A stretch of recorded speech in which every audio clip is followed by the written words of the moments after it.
मैं चाहूंगा कि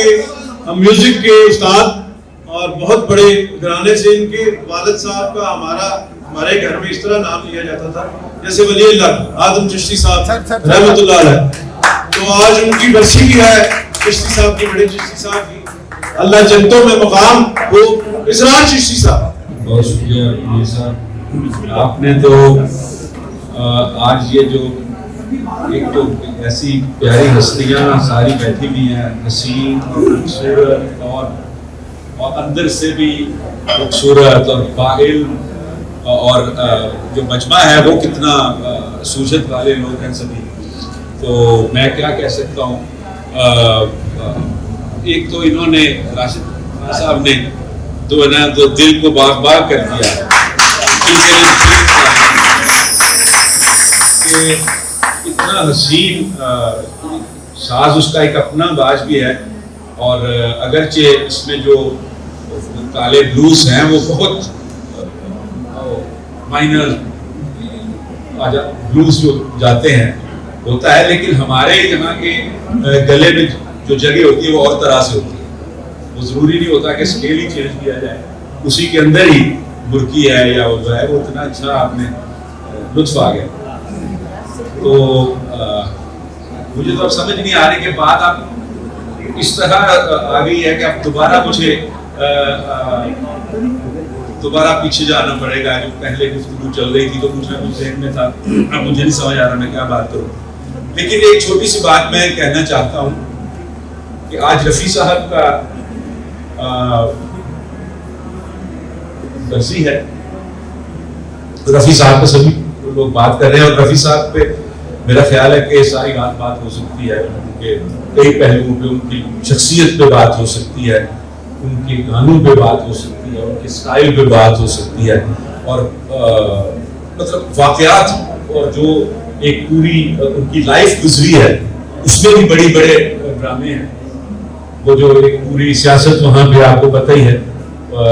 शुरू से चलती आ रही थी, जो कि नौशाद साहब के जो एक ग्रुप था पूरा,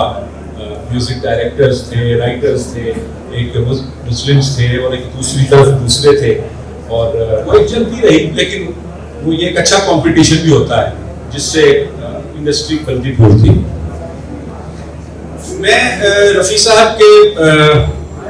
जब गायकी की हम बात करते हैं मीर साहब जी,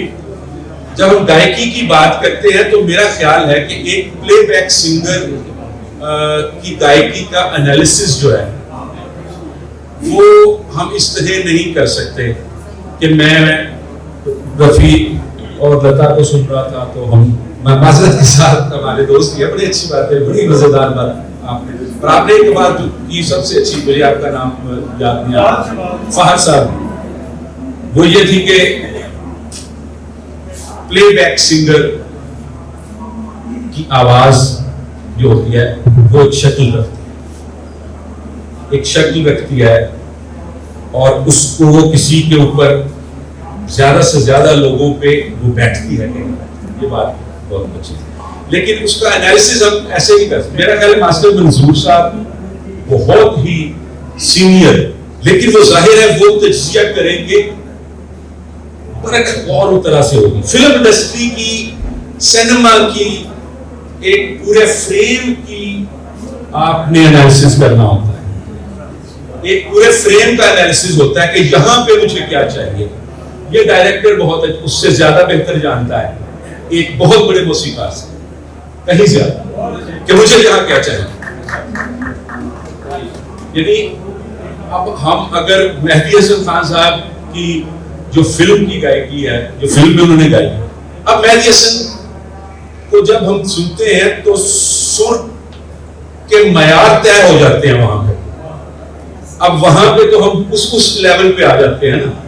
उनका हम तो फिल्मी भी उठा के हम अलहदा से सुनते हैं, हमें नहीं पता है क्या फिल्म चल रहा होगा, हम मेहदी हसन सुन रहे हैं, वो फिल्म किसी का गाना उठा, हमें उस सिचुएशन से कोई फर्क नहीं पड़ता, हमें वो गाना है। लेकिन जो प्लेबैक सिंगर्स हैं उसके लिए पूरा फ्रेम एक माने रखता है, उसमें मयार ये नहीं है कि 440 लगता पिया नहीं लग रहा। हुण मुकेश साहब के बारे बहुत सारिया गल्लां ने, मगर खुदा दी कसम कुछ गाने ऐसे ने जिहड़े उन्हां दे उत्ते राज कपूर साहब के उत्ते ऐसी फिट बैठती सी आवाज कि वो गाना मेरा भी ख्याल, और फिर म्यूजिक डायरेक्टर इतने समझदार होते थे कि उस बंदे के गले के और आकार के मुताबिक धुन बनती थी। ये बहुत सारे लोगों की एक मिल के काविश होती है। और मैं समझता हूं इससे पहले रफी साहब वगैरह से पहले जो गायक हुए हैं सहगल साहब थे। अब सहगल साहब की जब हम सुनते हैं, एक बंगला बने न्यारा, ये सुनते हैं, और सोजा राजकुमारी सोजा, अच्छा वो जो लगाव है उनके, वो हम सुनते हैं तो हमें एक बालों में तेल, आंखों में सुरमा, यहाँ पे थोड़ा सा पान पहना हुआ, सफेद कुर्ता, ये सारी एक शक्ल बनती है। उसका एक लिबास होता है आवाज का, स्क्रीन पे जब आनी है। तो मैं समझता हूं कि वो अपने ही एक स्टाइल में गाते थे। रफी साहब पहले इंसान हुए हैं बर्रे-ए-सगीर जिन्होंने, अभी जब पीर साहब ने कहा कि जिन्होंने एक रिंद का गाना, एक शराब पी के गाया, सिचुएशन के मुताबिक जिस तरह एक्सप्रेशन वो लाए हैं, कहीं बीच में बाबुल की दुआएं लेती जा, और फिर कहीं हंस रहे हैं, और सोनिए ऐसे कह रहे, और फिर वो जंगली वाला गाना है। मैं नहीं समझता कि उनसे पहले प्लेबैक सिंगिंग अपनी सही मैनरिज्म के साथ इस इंडस्ट्री में राइज थी।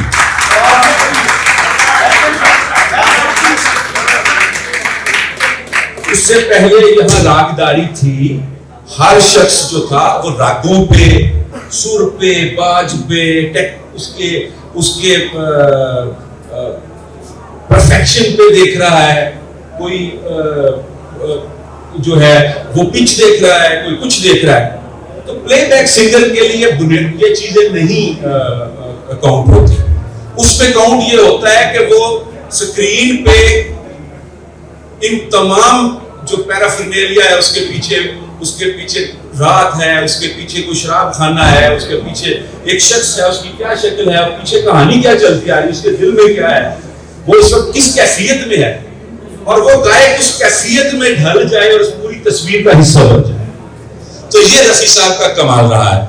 कि वो तस्वीर का, वो फ्रेम का हिस्सा बनी रही है वो आवाज। और मेरा नहीं ख्याल कि जितनी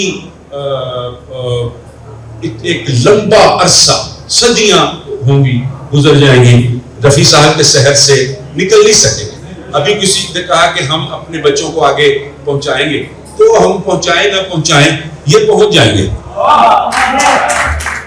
ये लोग पहुंचेंगे। और रफी साहब का उससे बड़ा प्लेबैक सिंगर मैं किसी को भी नहीं मानता। मेरा ख्याल है कि उससे बड़ा प्लेबैक सिंगर कि वो यार इतनी फैसिलिटी के साथ वो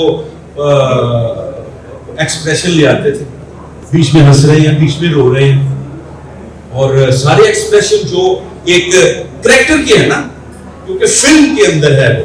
उसका एक कैरेक्टर है जो वो गा रहा है, और उस कैरेक्टर को पूरा समझ के वो उसमें ढल जाते थे। तो मैं समझता हूं कि आज की ये तकरीब के लिए आपको मुबारकबाद है कि आपने इतना जबरदस्त बाकमाल लोगों को इकट्ठा किया है। और इसके ऊपर मेरी बस जो मेरी छोटी सी नाकिस राय थी मैंने पेश की है, और बहुत शुक्रिया, और सलामत रहें, और अल्लाह करे कि इस तरह के प्रोग्राम आप करते रहें।